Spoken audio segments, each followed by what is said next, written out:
Hey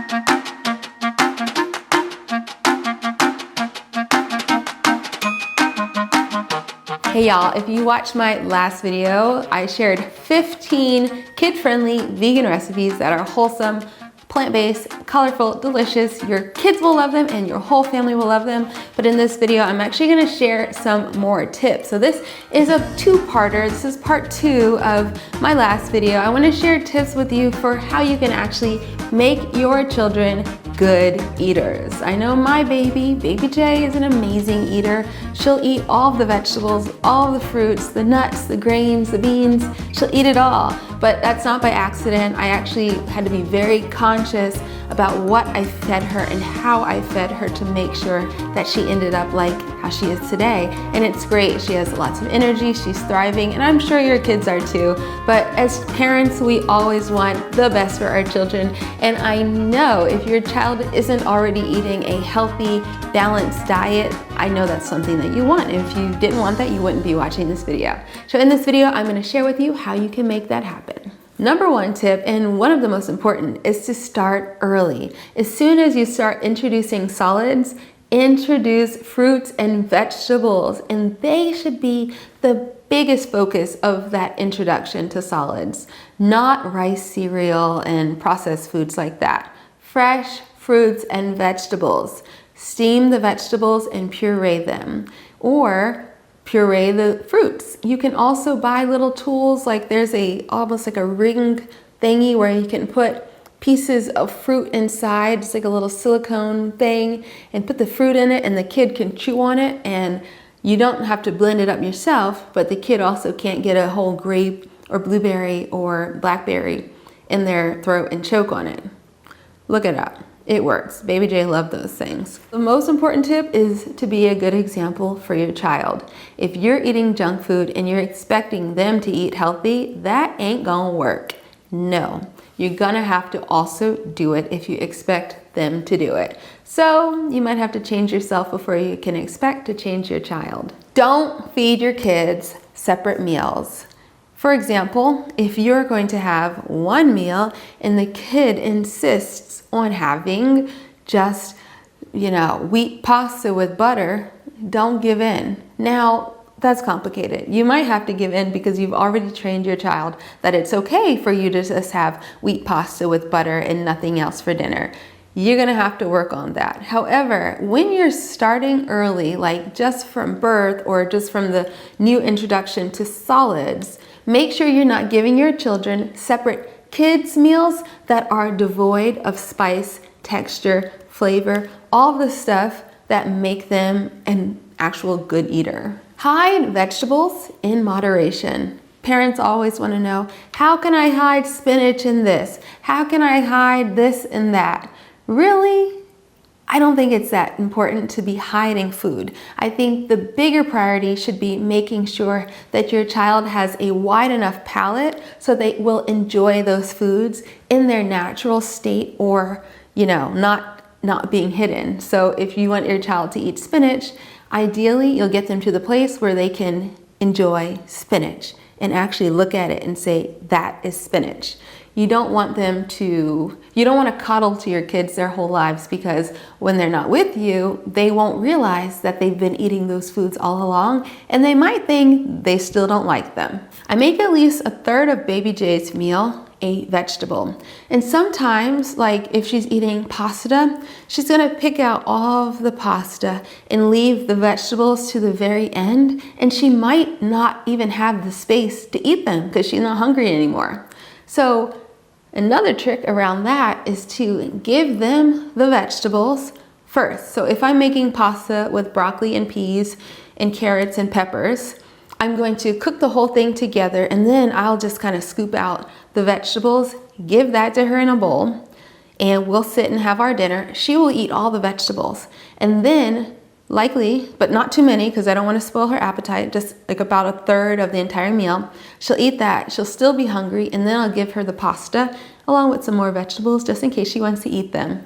That way, she will not fill up her belly on just carbs before she gets to the vegetables. Works like a charm every time. Get your kids involved in the cooking process. And I know, you don't have time for that. The kid is a mess. The kid, you just need your own space. You want to cook on your own time. I get it. I'm not saying that you need to cook with your child every single meal, but perhaps once a week, you can get your kid in the kitchen, help them to become more familiar with the foods that they're going to eat. Allow them to tear. You can buy them wooden knives so they can do some light chopping, or even just being in the kitchen to help you take things out of the refrigerator. That engagement in the cooking process will make them more excited about eating the end result. This seems to work like a charm. With my daughter, I know it does. And it's a great way for you and your child to bond. Just make sure you're not in a super duper rush to get that meal finished.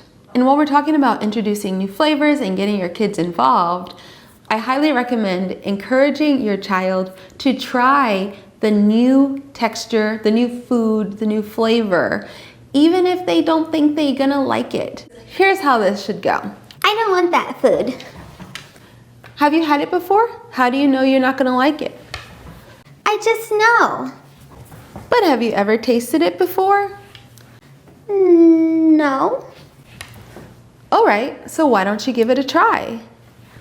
Your kid is gonna try that food. Not 100% of the time, but they might. They're gonna be more likely to try it than if you just let them say, I don't like it, and move it on. Oh my gosh.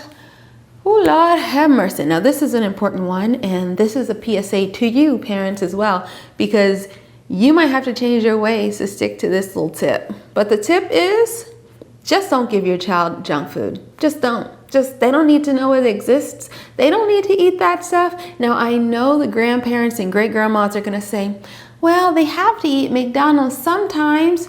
No, they don't. They really don't. They're still going to be a child. They're going to be fine without eating junk. Don't give it to them. And that might mean that you have to eat less of it yourself, and definitely do not eat it around them. That's not nice and that's not fair. Just don't do it. And if they don't know junk food is there, they're never going to get a taste for that, and you're not going to have problems down the line. They will, however, come into contact with junk food when they're out of the house, when they're at birthday parties, or when they're at school. But as long as you create this healthy foundation at home and help them develop a palate for actual wholesome foods, they're not gonna go down the dark path of eating junk food. I've already mentioned this before, but I want to reiterate that when it comes time to snack time, don't give your kids junk food. Instead, prioritize fresh fruits and vegetables for your children's snacks, and your own too. Well, I mean, it's good for everybody, no matter the age. Let me share with you some super easy, quick meals that you can make when you come in the house and you have nothing to cook, and you might just pull over and go to McDonald's or Taco Bell. Don't do it. Go home and make one of these. Super duper easy. First one is a legume pasta with steamed vegetables and a tomato sauce or a simple olive oil with a little bit of salt and nutritional yeast. The legume pasta takes no more than 10 minutes to cook. Steamed vegetables, same. You can cook them all in the same pot. Drain them or strain them, feed them to your child with some sauce or olive oil. Done. When we got home from the museum this afternoon, I already had some cooked rice, and what I did was I steamed some fresh broccoli and frozen peas. I steamed them in the same steam basket, and I served that all together with a sauce that I just had in the refrigerator. But a lot of times when I don't have a pre-made sauce, I'll just do a drizzle of tahini, a little bit of salt, and a little bit of nutritional yeast, and it is delicious. Even for me, I like eating that stuff. Quinoa only takes 8 minutes to cook, so quinoa and steamed vegetables is also a great quick thing that you can make.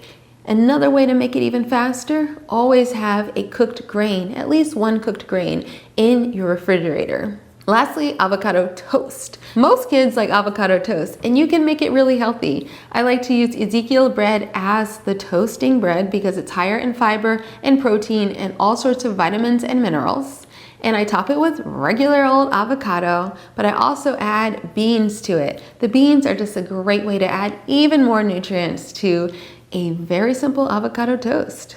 Here are a few things that really helped make Baby J an amazing eater. Number one, she's always eaten healthy since birth. So her palate has had 3 years, well, since introducing solids, her palate has had that time to develop. So when I give her broccoli or when I give her collard greens or anything else, she's not like, what is this? I don't eat green stuff. That's just the norm for her to eat that way, so she'll eat it. She also cooks with me a lot. We bake every weekend, which I know isn't the same because we're not cooking fruits and vegetables, but she is very engaged in the cooking process. Often when I'm cooking dinner or lunch, she sits in the kitchen at the bar stool and watches me while she does other things like colors or reads her book. But being around food and in the kitchen and seeing how I cook makes her more comfortable to try pretty much anything.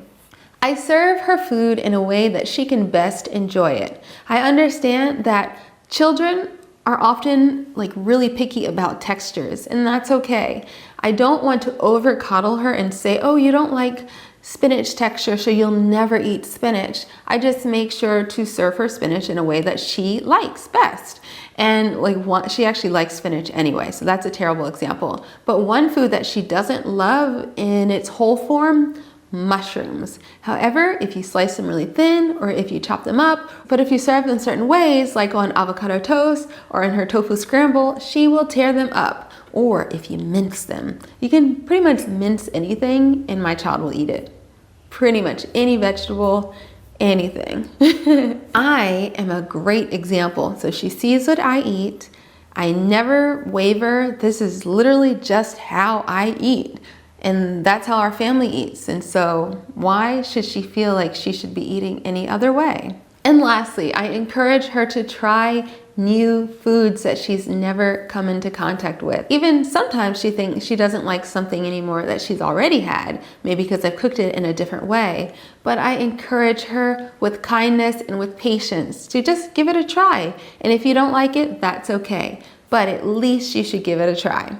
Wow, so that's my full comprehensive video about feeding your children healthy vegan food. And it's not just for vegans, but all these tips really apply to any parent who wants to make sure that their child is eating a healthy, wholesome, plant-based diet. And I promise you, your child will thrive. If you have any more questions about how to feed your child a healthy vegan diet, please leave them in the comment section below. I will do my best to get to everyone. But of course, we have this amazing Sweet Potato Soul community, so we can all engage with each other and answer each other's questions. I didn't touch on vitamins like supplements in this video, but if you have more questions about that, please feel free to ask me down below as well, or send me an email. I'm curious to know if you guys would like a separate video just on supplementation for children. I'll give you a little hint. I don't do much of it, and I am learning a whole lot, but I want to share more and I want to explore more as well. I hope you guys will try all of these recipes.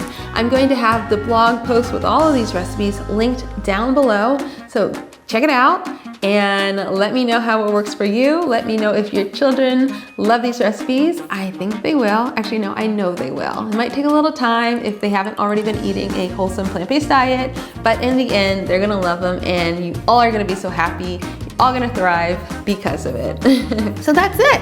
Thanks for watching my video. Don't forget to leave a thumbs up if you didn't already and subscribe to my channel, and I will see you guys next time. Thanks, bye.